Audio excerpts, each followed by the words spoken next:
साल की शुरुआत में ही सुप्रीम कोर्ट ने एक ऐसा जजमेंट दिया है जिससे लोगों का विश्वास वापस से जस्टिस सिस्टम पर रिस्टोर हो गया है। जी हाँ, यहाँ हम बात बिल्किस बानो जजमेंट की कर रहे हैं। जस्टिस बीवी नागरत्ना के इस फैसले के बाद कि इस मामले में गुजरात सरकार कन्विक्ट्स को प्री मैच्योर रिलीज नहीं दे सकती थी, सुप्रीम कोर्ट बेंच जिसमें जस्टिस नागरत्ना के साथ जस्टिस उज्जवल भुवन भी शामिल थे, ने इन 11 कन्विक्ट्स को 2 हफ्तों के अंदर सरेंडर करने का ऑर्डर दिया है। जो main point supreme court bench ने ये उठाया था वो ये है कि क्योंकि इस मामले की ट्रायल महाराष्ट्र में हुई है और न कि गुजरात में, तो इस मामले में रिमिशन देने का फैसला भी महाराष्ट्र सरकार के पास है। हालांकि सुप्रीम कोर्ट के इस फैसले के बाद लोगों के मन में एक सवाल और पैदा हुआ है कि अब आगे कन्विक्ट्स के साथ क्या होगा। क्या महाराष्ट्र सरकार उन्हें रिमिशन दे देगी अगर उनके सामने ये मामला पहुंचता है, और क्या फिर से बिल्किस बानो दुखी नजर आएंगी? इस वीडियो में हम देखेंगे। अब क्योंकि जस्टिस बीवी नागरत्ना ने गुजरात सरकार को फटकारते हुए कहा है कि उन्होंने अपनी पावर को अब्यूज करते हुए इन कन्विक्ट्स को आजाद किया है, तो समय नहीं लगा जब ये उंगलियां पीएम मोदी के खिलाफ भी उठने लगी, क्योंकि गुजरात सरकार हमारे देश की रूलिंग पार्टी बीजेपी द्वारा रन होती है। आप सोचेंगे कि ठीक है, गुजरात में बीजेपी थी, लेकिन गलती इस मामले में फिर भी राज्य सरकार की है और न कि पीएम मोदी की। पर हम जो आपको अब बताएंगे वो सुनकर आप जरूर चौंक जाएंगे।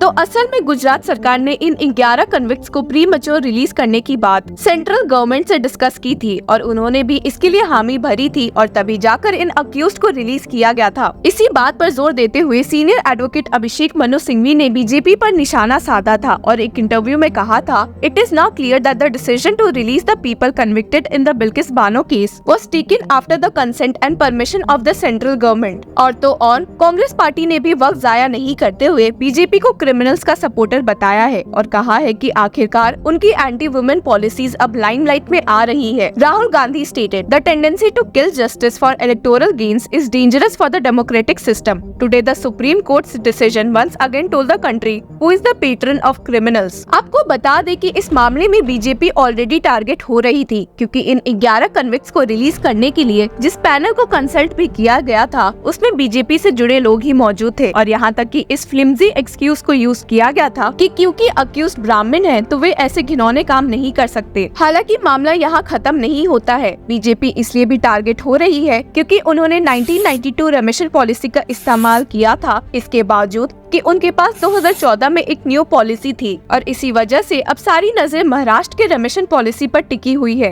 अब बात ऐसी है कि कई लोगों ने ये पॉइंट आउट किया है कि क्योंकि अक्यूज 2008 में कन्विक्ट हुए थे, तो इसमें गुजरात सरकार की कोई गलती नहीं बनती है कि उन्होंने 2014 के रेमिशन पॉलिसी को यूज नहीं किया है, क्योंकि लीगल पॉइंट ऑफ व्यू और कॉन्स्टिट्यूशन के तहत अगर देखा जाए तो वही लॉ एक पर्सन के लिए अप्लाई होता है जो उसके कन्विक्शन के समय मौजूद रहता है। माना कि ये लीगल पॉइंट सही है, पर सुप्रीम कोर्ट ने भी गुजरात सरकार द्वारा 1992 रेमिशन पॉलिसी को यूज करने को गलत बताया है, इसलिए क्योंकि 2014 की न्यू रेमिशन पॉलिसी ने पुरानी पॉलिसी को रिप्लेस कर दी थी, और वहीं ये भी बार कर दिया था कि जो अक्यूज्ड हीनस क्राइम्स की वजह से कैद हुए हैं उन्हें रेमिशन ग्रांट नहीं होगा। अब जैसा कि आपको मालूम है, सुप्रीम कोर्ट ने ये ट्रायल केस गुजरात से उठाकर महाराष्ट्र ट्रांसफर कर दिया था बिल्किस बानो के कहने पर, क्योंकि उन्हें डर था कि एविडेंस टैंपरिंग और ट्रायल में इंटरफेरेंस की समस्या बढ़ सकती है और जजमेंट में दिक्कतें पैदा होंगी। इसी ट्रांसफर ऑफ केस की वजह से सुप्रीम कोर्ट बेंच ने कहा था कि गुजरात सरकार एक अप्रोप्रिएट गवर्नमेंट नहीं थी सेक्शन 432 ऑफ सीआरपीसी के तहत, and stated this clearly means that the place of occurrence of the incidents और place of imprisonment are not relevant considerations and they have been excluded from the definition of section 432 of the code of criminal procedure. Section 432 के तहत state governments को power है कि वे sentence को कम कर सके, पर उसी सेक्शन के सब सेक्शन 7B में ये मेंशन है कि अप्रोप्रिएट गवर्नमेंट वही है जिसके जुरिस्डिक्शन में ये कन्विक्शन सुनाया गया हो, यानी कि महाराष्ट्र। अब क्योंकि कन्विक्ट्स को सुप्रीम कोर्ट ने वापस से जेल जाने का ऑर्डर दिया है, तो सवाल ये उठ रहा है कि क्या अगर कन्विक्ट्स महाराष्ट्र सरकार के पास जाएंगे रेमिशन की मांग करने के लिए, तो क्या उन्हें वापस से छोड़ दिया जाएगा? जैसा कि आपको मालूम है, एक कन्विक्ट राधेश्याम शाह ने सुप्रीम कोर्ट का रुख किया था पब्लिक इंटरेस्ट लिटिगेशन के थ्रू कि उन्हें रेमिशन मिलना चाहिए, क्योंकि उन्होंने 15 साल जेल में पूरे कर लिए हैं। इसलिए क्योंकि गुजरात की रेमिशन पॉलिसी के तहत 14 साल के बाद कन्विक्ट को रेमिशन दिया जा सकता है। ये मामला supreme court bench justice justice Ajay Rastogi, now retired, और विक्रम नाथ के सामने पेश हुई, जिन्होंने गुजरात सरकार को कन्विक्ट के PIL पर सोचकर फैसला लेने को कहा था। हालांकि जिस पॉइंट पर सुप्रीम कोर्ट की अभी वाली बेंच ने गुजरात सरकार पर निशाना साधा है वो ये है कि उन्होंने इस फैसले के खिलाफ एक रिव्यू पिटीशन फाइल क्यों नहीं किया। अब आप सोचेंगे कि यहाँ कौन से रिव्यू पिटीशन की बात हो रही है, तो बात ऐसी है कि जब इस मामले में गुजरात सरकार एक अप्रोप्रिएट गवर्नमेंट नहीं है तो वे ऐसा फैसला भी नहीं ले सकते थे और सुप्रीम कोर्ट के 2022 जजमेंट के खिलाफ उन्हें एक रिव्यू पिटीशन फाइल करनी चाहिए थी, जो उन्होंने नहीं किया था। और इसी का गलत फायदा उठाते हुए उन्होंने महाराष्ट्र सरकार की पावर्स का गलत इस्तेमाल किया है और रिमिशन के ऑर्डर्स दिए हैं जो उनकी पावर में नहीं थे। इसलिए भी सुप्रीम कोर्ट बेंच ने कहा है, in the absence of any review petition the state of Gujarat has usurped state of Maharashtra power and passed the remission order. हालांकि आपको सुनकर काफी हैरानी भी होगी कि कन्विक्ट ने सुप्रीम कोर्ट का रुख करने के पहले गुजरात हाईकोर्ट और यहाँ तक कि बॉम्बे हाईकोर्ट का भी चक्कर काटा हुआ है। गुजरात हाईकोर्ट ने उस समय तो ये साफ कह दिया था कि इस मामले में अप्रोप्रिएट गवर्नमेंट